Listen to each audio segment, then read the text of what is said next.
I begin in the name of God, the most gracious, the most merciful.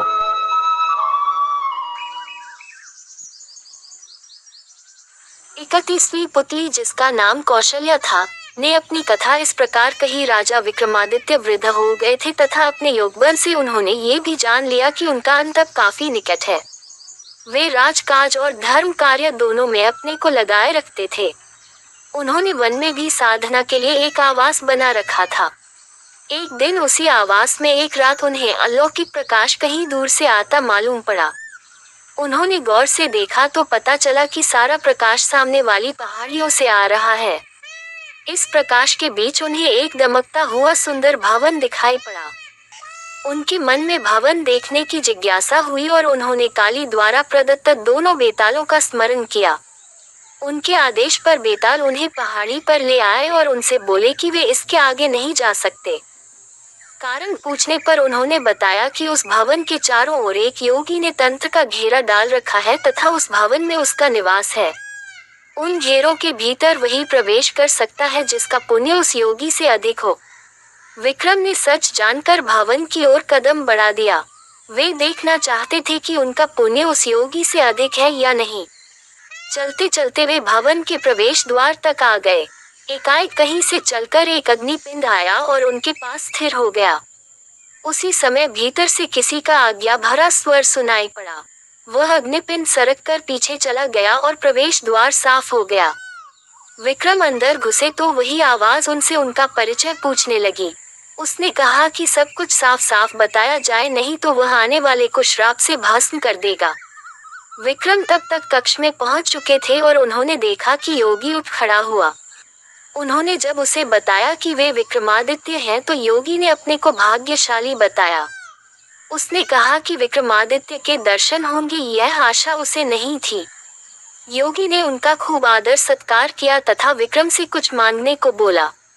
राजा विक्रमादित्य ने उससे तमाम सुविधाओं सहित वह भवन मांग लिया। विक्रम को वह भवन सौंपकर योगी उसी वन में कहीं चला गया। चलते चलते वह काफी दूर पहुंचा तो उसकी भेंट अपने गुरु से हुई। उसके गुरु ने उससे इस तरह भटकने का कारण जानना चाहा तो वह बोला कि भवन उसने राजा विक्रमादित्य को दान कर दिया है। उसके गुरु को हंसी आ गई। उसने कहा कि इस पृथ्वी के सर्वश्रेष्ठ दानवीर को वह क्या दान करेगा, और उसने उसे विक्रमादित्य के पास जाकर ब्राह्मण रूप में अपना भवन फिर से मांग लेने को कहा। वह वेश बदलकर उस कुटिया में विक्रम से मिला जिसमें वे साधना करते थे। उसने रहने की जगह की याचना की। विक्रम ने उससे अपनी इच्छित जगह मांगने को कहा तो उसने वह भवन मांगा। विक्रम ने मुस्कुराकर कहा कि वह भवन ज्यों का त्यों छोड़कर वे उसी समय आ गए थे। उन्होंने बस उसकी परीक्षा लेने के लिए उससे वह भवन लिया था। इस कथा के बाद 31वीं पुतली ने अपनी कथा खत्म नहीं की। वह बोली, राजा विक्रमादित्य भले ही देवताओं से बढ़कर गुण वाले थे और इंद्रासन के अधिकारी माने जाते थे, वे थे तो मानव ही। मृत्यु लोक में जन्म लिया था, इसलिए एक दिन उन्होंने अहिला त्याग दी। उनके मरते ही सर्वत्र हाहाकार मच गया। उनकी प्रजा शोकाकुल होकर रोने लगी। जब उनकी चिता सजी तो उनकी सभी रानियां उस चिता पर सती होने को चढ़ गईं। उनकी चिता पर देवताओं ने फूलों की वर्षा की। उनके बाद उनके सबसे बड़े पुत्र को राजा घोषित किया गया। उसका धूमधाम से तिलक हुआ, मगर वह उनके सिंहासन पर नहीं बैठ सका। उसको पता नहीं चला कि पिता के सिंहासन पर वह क्यों नहीं बैठ सकता है। वह उलझन में पड़ा था कि एक दिन स्वप्न में विक्रम खुद आए। उन्होंने पुत्र को उस सिंहासन पर बैठने के लिए पहले देवत्व प्राप्त करने को कहा। उन्होंने उसे कहा कि जिस दिन वह अपने पुण्य प्रताप तथा यश से उस सिंहासन पर बैठने लायक होगा तो वे खुद उसे स्वप्न में आकर बता देंगे। मगर विक्रम उसके सपने में नहीं आए तो उसे नहीं सूझा कि सिंहासन का क्या जाए।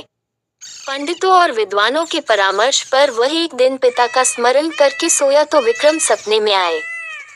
सपने में उन्होंने उससे उस सिंहासन को जमीन में गड़वा देने के लिए कहा तथा उसे उज्जैन छोड़कर अम्बावती में अपनी नई राजधानी बनाने की सलाह दी। उन्होंने कहा कि जब भी पृथ्वी पर सर्वगुण संपन्न कोई राजा कालांतर में पैदा होगा, ये सिंहासन खुद ब खुद उसके अधिकार में चला जाएगा। पिता के स्वप्न वाले आदेश को मानकर उसने सुबह मजदूरों को बुलवाकर एक खूब गहरा गड्ढा खुदवाया तथा उस सिंहासन को उसने दबवा दिया। वह खुद अम्बावती को नई राजधानी बनवाकर शासन करने लगा। Subscribe and share and like and comment. But now as you like